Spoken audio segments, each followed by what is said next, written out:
Hey, and welcome to Through the White Glasses. Today I am at Kawanishiya in Kohoku, Yokohama, and I'm here with Project GT-R. We are finally putting the final touches to the KW install. We were waiting for this part to show up from Germany, which was an extension for the rear dampers. So I'm going to take you around the car and show you what's been fitted so far, and all the lines that have been pulled from the pump to the HLS lifters. I've so missed this car. I mean, I haven't driven it since September last year, and it's just been sitting waiting for parts. And you gotta be very patient when you build up cars, I guess. And finally, very happy to get the suspension on there. I've been drooling over these. They'll be sitting in my office for months. But finally they're installed, and the car's looking really cool. After this it goes to Dalle for the remainder of the fueling upgrade, and then we can get it mapped with the Haltech and get it on the road. So it's been sitting so long that the shacken ran out, so once that's fitted I have to get the shacken going again. Of course I'll have to remove the catalyzer bypass pipe here, which is just a titanium extension where the catalyzer would be. Not very legal.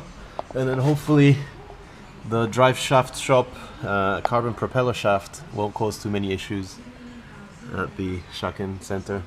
Usually they want to see everything being stock underneath, but I'm told it should be okay. I mean, we'll test it out, see if it works out. Yep, rust and some worn bushes under there. Yeah, we definitely need to look under here in a few months and get everything cleaned up. And the joys of owning an old car. Oh. Not too old.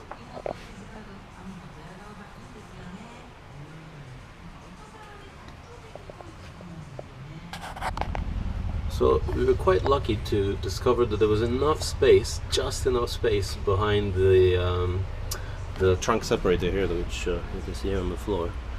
A chunky piece of metal which adds a bit of structure to the trunk area. If you remove that, you get all the electronics for the Atessa and the ICAS and all that stuff, and the battery, of course. And next to these modules there was enough space to squeeze in the KW oil pump and tank, which hides away beautifully. You can see the lines going through the grommet there,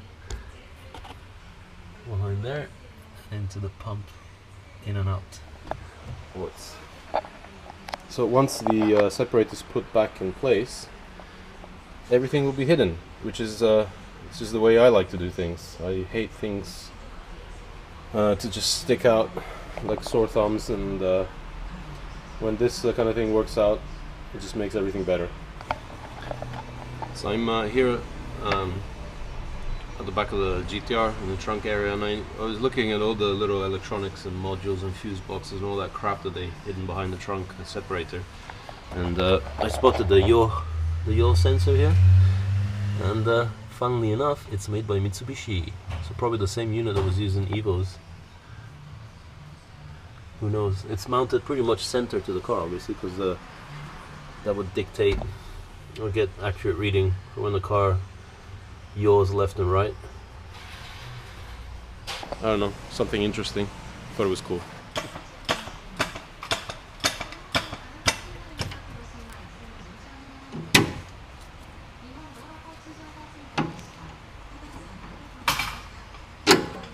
So this is the lower mount that we have to unscrew and replace with the new ones. Make the whole thing a little bit longer so we can decompress the spring and use more of the adjustment here.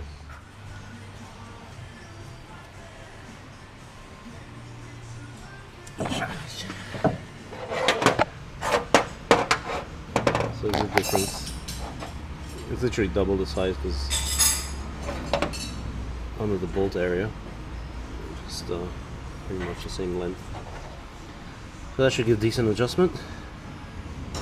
Thank you, KW. Okay, I don't know if you can see that very well, but the lower mount, the new part has been fitted in there, so we have a much longer spring, which means we can relieve the helper spring compression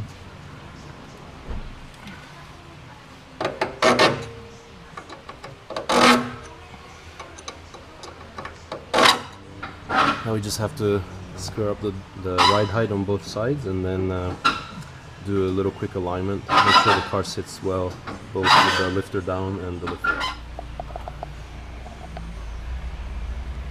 So these are the hoses for the HLS system. That we're just going to fit now so you can see the two-way valve. So this is coming from the back, you can see it run all the way to the back to the pump, and then the valve splits to left and right. So this is the final one that remains to be laid.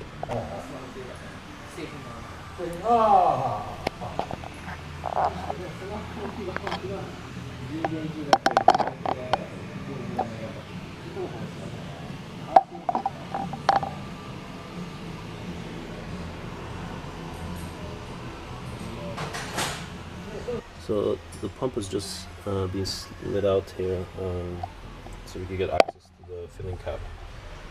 And we filled it up with the hydraulic oil, which KW supplied. About 450, just over 450 cc's went inside. We did a test. The cups extend and contract, and now it's just a question of bleeding out the system. I've had the button for the HLS system just put here in the coin holder for now, because I'm gonna find a really neat and nice way to kind of use one of those empty switch dummies there. So I'll get Nakamura-san at Works Auto to do that when the car goes in for some electronic work.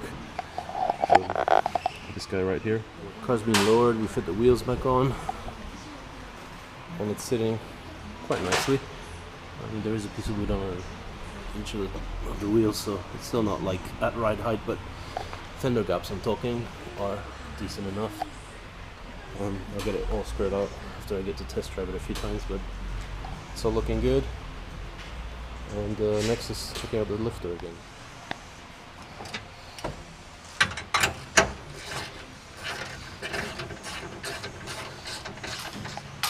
This is the biggest pain of having a 34, the rear diffuser.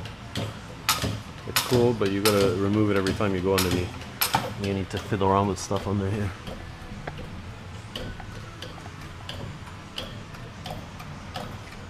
Alright, so little demo of the KWs.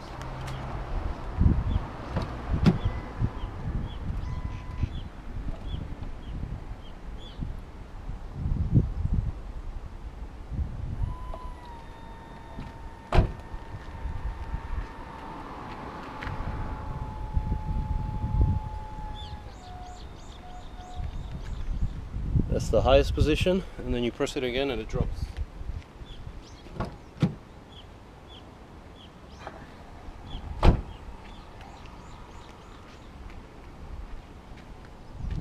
And that's normal driving height, and it also drops once you go over 30 kilometers an hour. There's a speed sensor linked to the ECU, and it drops automatically.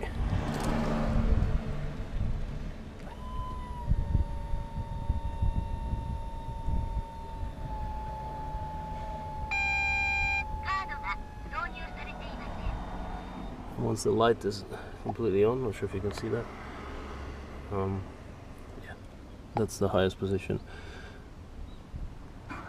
Press it again and it drops.